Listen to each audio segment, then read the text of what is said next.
पर्वतीय काम करायचं आहे, कमिटी करायची आहे, सोशल मीडियाचा प्रमुख पाहिजे, त्याच्यानंतर व्यापारी आघाडीचा प्रमुख पाहिजे, हा प्रमुख पाहिजे, तो प्रमुख पाहिजे, हे सांगत असताना कार्यकर्त्यांच्या भावना त्या वरिष्ठ नेत्यांपेक्षा त्या माझ्याजवळ किंवा तालुक्यातल्या कार्यकर्त्यांना जास्त प्रमाणात ऐकावं लागतं किंवा त्यांचं निरसन करावं लागतं प्रत्येक वेळेला किंवा त्यांची समज काढावी लागते. कारण आता जरी आपण बोललो तर मी तालुकाध्यक्ष आहे, माझ्याकडे गोड बोलण्याशिवाय दुसरं काही भांडवल दिसत नाही पक्षाने दिलेलं. फक्त गोड बोलून कार्यकर्त्यांची समज काढायची एवढंच माझ्या हातात आहे आणि ते मी करतोय. आणि माझ्या सुदैवाने माझे कार्यकर्ते माझ्या गोड बोलण्यावर विश्वास ठेवून मला आजपर्यंत साथ देत आलेले.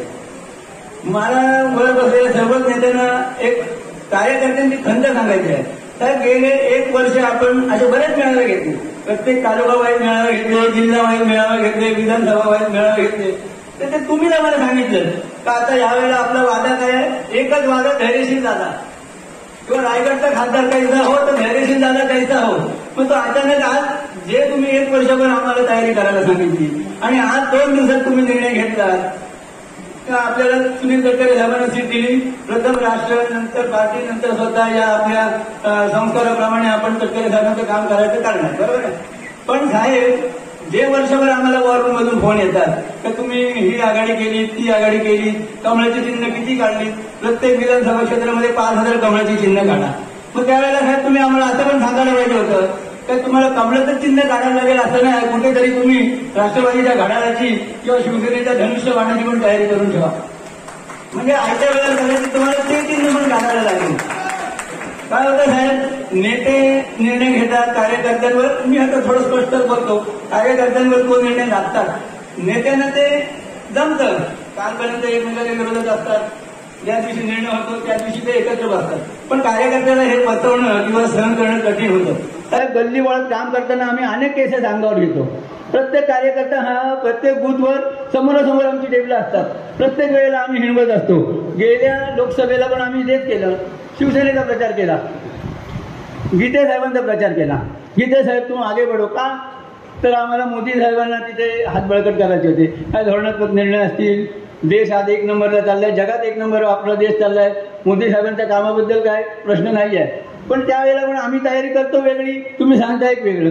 6 महिन्यांनी लोकसभा झाली, 6 महिन्यांनी विधानसभा आली. विधानसभा आल्यावर नाही आपला आमदार नाही आहे, नेहमीप्रमाणे शिवसेनेला हा मतदारसंघ गेला, तुम्ही शिवसेनेचं काम करा.